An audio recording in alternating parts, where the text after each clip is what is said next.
Hello everyone, I hope you're doing well and welcome to the first of what will be a monthly message where we take a bit of time to look back on the teachings and the things we've been focusing on as a church community. So we've started a series called Live Invisible, and today as we look back on January we're going to kind of recap on that as well as posing some questions and some thoughts to help us reflect individually, maybe discuss together as a community, which will then enable us to deepen our relationship with Jesus and to strengthen our outreach, to strengthen the kind of way we show and represent Jesus to our neighbours, to our families, to our communities and to our city. So I hope you enjoyed today and we'll get right into it.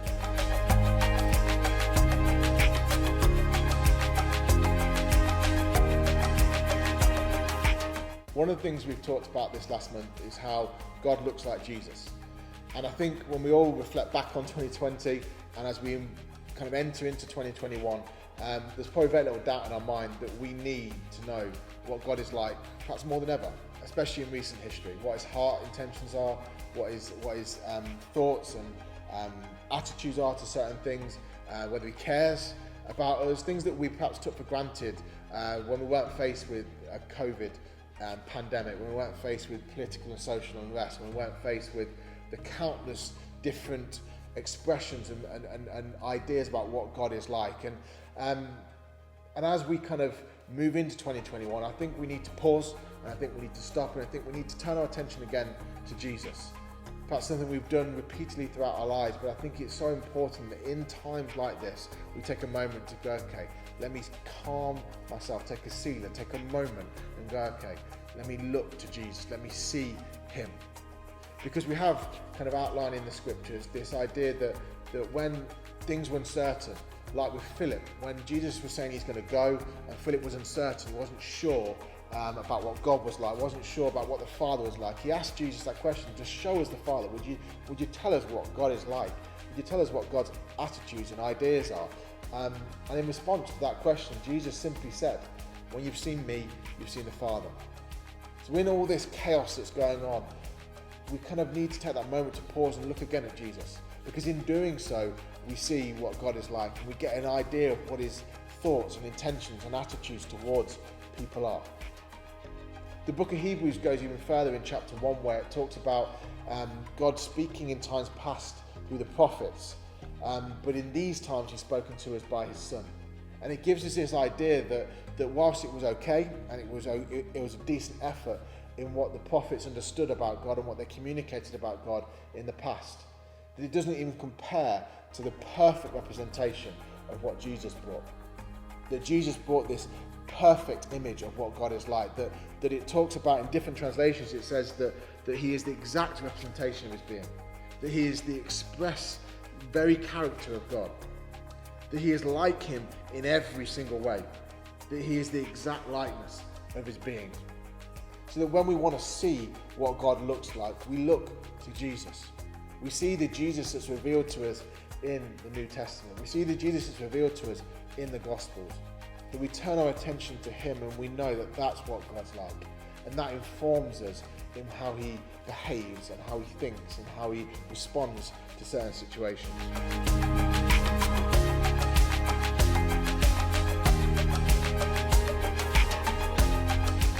See, Jesus ends up being almost like our shape sorter. I remember my boys, when they were growing up, used to love that kind of putting the shapes into the different holes and different spaces, a bit like the one that's just up here, to try and fit things in. And Jesus almost becomes a little bit like that when we look at Jesus, if we have an idea or a thought or we see something in the world or we're trying to understand something, and if we take that idea and it doesn't look like Jesus, it doesn't fit into Jesus, then it doesn't belong in God. In the same way, those shapes that don't fit into those spaces or those holes on that shape sorter, they don't end up being inside the shape sorter. It's exactly the same thing with God. If it doesn't fit into Jesus, if it doesn't look like Jesus, no matter how convincing the argument may be, we need to resign ourselves and accept the fact that that's not what God is like. And therefore we can take that kind of close look at Jesus, because what it does is it breeds confidence in us. When we look at him and we see how he behaved and we see how he conducted himself with all kinds of different people, and we see him, it breeds confidence in us to approach God. It breeds that boldness to come near God, and it kind of really resonates with what it talks about in Hebrews 4, where the writer says this. He says that seeing then that we have this great high priest who has passed through the heavens, Jesus the Son of God, let us hold fast our confession. For we do not have a high priest who cannot sympathize with our weaknesses, but was in all points tempted as we are, yet without sin. Let us therefore come boldly to the throne of grace, that we may obtain mercy and find grace to help in time of need. See, there's fascinating language in that extract from Hebrews 4. This idea of seeing Jesus leads us to come boldly to the throne of grace. That when we realize that Jesus looks like God and God looks like Jesus, and we see how Jesus behaved and interacted with people that were unsuccessful, that messed up, that did the things that we do, it gives us confidence to approach God. And that means that we start to receive and engage from Him, which deepens our relationship with Him.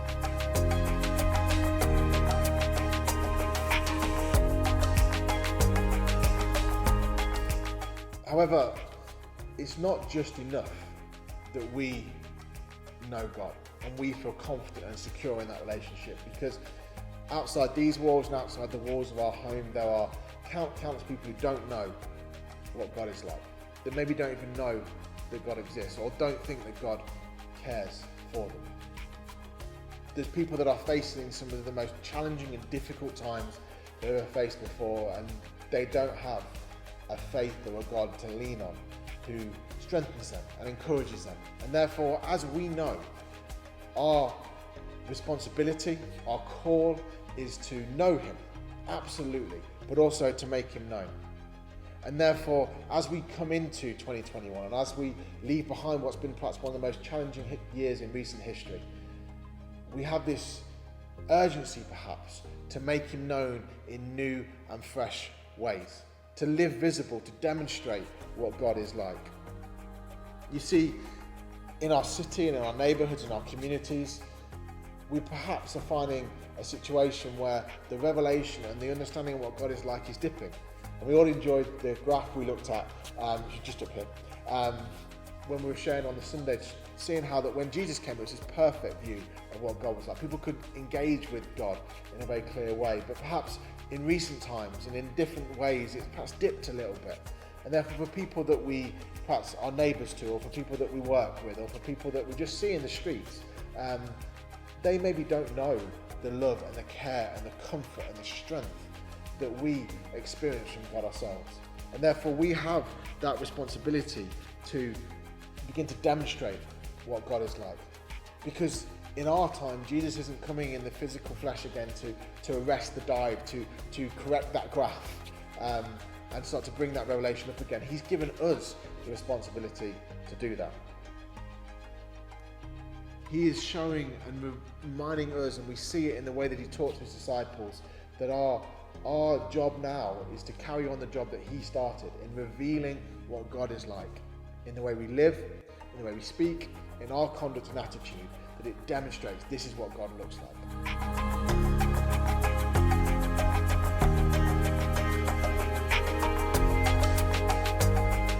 You see, Jesus put it this way in Matthew 5. He said, "Let your light so shine before men, that they may see your good works and glorify your Father in heaven." That Jesus is basically saying to us that in the way that we live, in the good works that we do, in expressing who He's made us to be and letting that shine, what it's doing is it's revealing something of what the invisible God is like. That by us living visibly, by us being intentional in the way we live towards the people that we meet, that we live by, that we interact with, that they get a glimpse and get a view of what God is like. That effectively we are making the invisible God visible in the way that we live and conduct ourselves. Now that is a huge responsibility. And sometimes when we're faced with huge responsibilities like that, we can start to retreat and hide away. Think, well, I can't do that. I'm not good enough to do that. I can't live in that way. I make so many mistakes. And the real wonderful thing is that Jesus planned for that kind of reaction. Because it says previously in that chapter, it says that you are the light of the world. A city that is set on a hill cannot be hidden. Nor do they light a lamp and put it under a basket, but on a lampstand, and it gives light to all those who are in the house. That Jesus recognized the fact that there might be this temptation to take the light, to take who we are and hide it under a basket, to hide it under something that restricts and limits its visibility. That he kind of almost predicted that we might run and be tempted to kind of pull ourselves back because of all kinds of different reasons.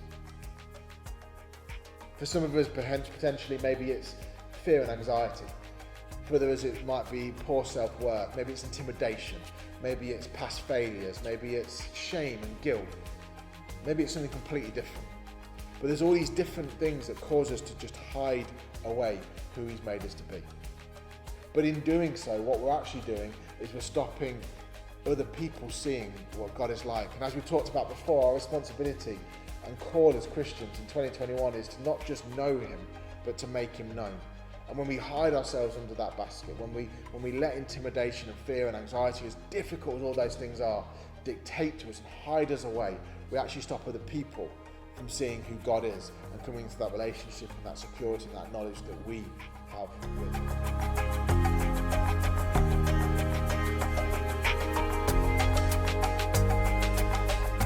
So it isn't just that Jesus knew that we would perhaps be tempted to hide away and retreat back under the influence of fear and anxiety and shame and worry and all those kind of things, but he prepared an answer and a solution for that. And for me, one of the best articulated ways that I've shown is in Psalm 23. It's an incredibly famous psalm, I'm sure we know it well, but it kind of starts off, doesn't it, with Jesus as the shepherd. The Lord is my shepherd, I shall not be in want. And as we come and think, Jesus, I want to reveal you. I want to make you known. I want to live in such a way that my light shines. I don't want to hide away anymore. The starting place for solving all of that kind of stuff, the starting place for dealing with all those kind of things is Jesus. Is our shepherd. Is the one who says, come to me and you won't want. Is the one that takes us and leads us beside still waters. That makes us lie down in green pastures. And then interestingly, restores our soul. That starts to unpick some of those things that have caused us to hide away, some of those things that have restricted us and held us back, and he starts to bring that freedom to our souls, to our mind, to our will, and our emotions again. And as he begins to restore us, we looked at, didn't we, this journey that we go through, that he restores our soul, but it also starts to lead us in a path, to lead us on a journey that looks very similar to his. That we might go through wildernesses, the valley of the shadow of death, the difficult times, but maybe those times aren't there as a test as such, but maybe they're there as an opportunity for us to transform that valley, to transform that place of wilderness into a place of abundance, because he is restoring us in our soul, causing our light to shine and therefore bring light where there's darkness, to bring love where there's death and fear, to bring hope into those environments again. And as he continues to take us on this journey, we found in Psalm 23 that we end up in a very strange place. We end up at a place with a table prepared before us, with a feast, with a lavishness of everything we need that's been made available to us by Jesus. And it says that this table is prepared before us in the presence of our enemies. And so often we can perhaps think that is this something where God is showing off, going, look what my people have got compared to what you've got. Or, no, I've got this and you haven't got anything. But I think that seems counter to the God that we know and the God that we see in the scriptures.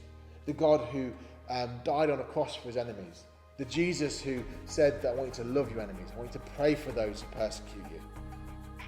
That seems different, in a different kind of attitude to what we see there. So maybe this table is a place of reconciliation. Maybe this table that's prepared before us is a place where we invite our enemies to sit and no longer be enemies anymore, and no longer be the stranger anymore, or the person that we don't want anything to do with anymore.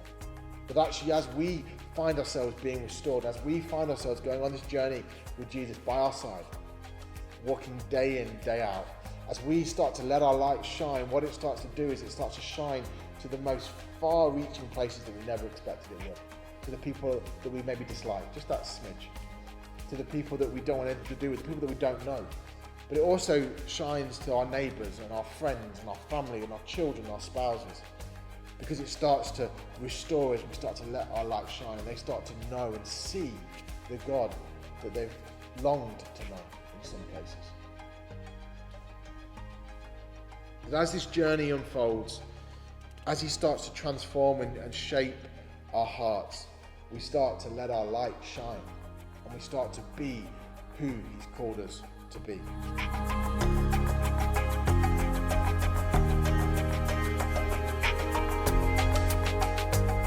The final thing we looked at then in the last month was the fact that with Psalm 23, when we look at that, it almost has this cyclical process with it.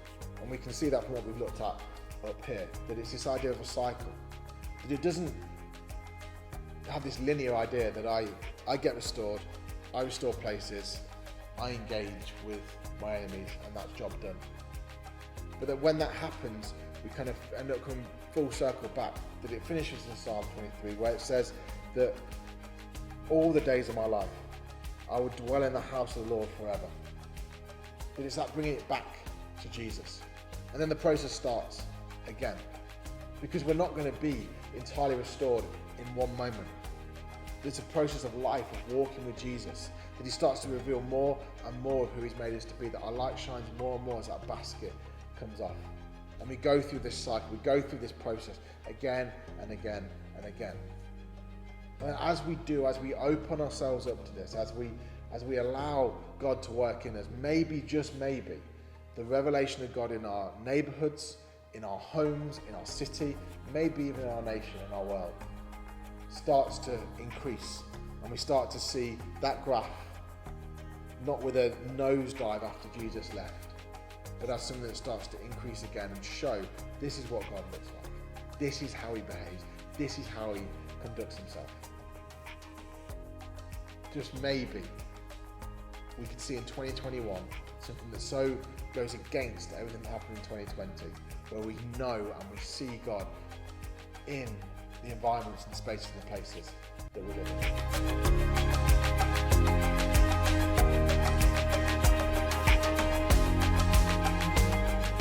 So I hope you've enjoyed that. I hope it's helped just jog your memory on some of the things we've looked at in the past month. There's a few questions just here to kind of think on, to maybe discuss. For those listening by podcast, you can see those questions down below in the description, or if you read in the blog, obviously you can just see them at the bottom of the blog. But please use those to kind of reflect on, to think on, maybe to discuss with friends and family and members of the church community.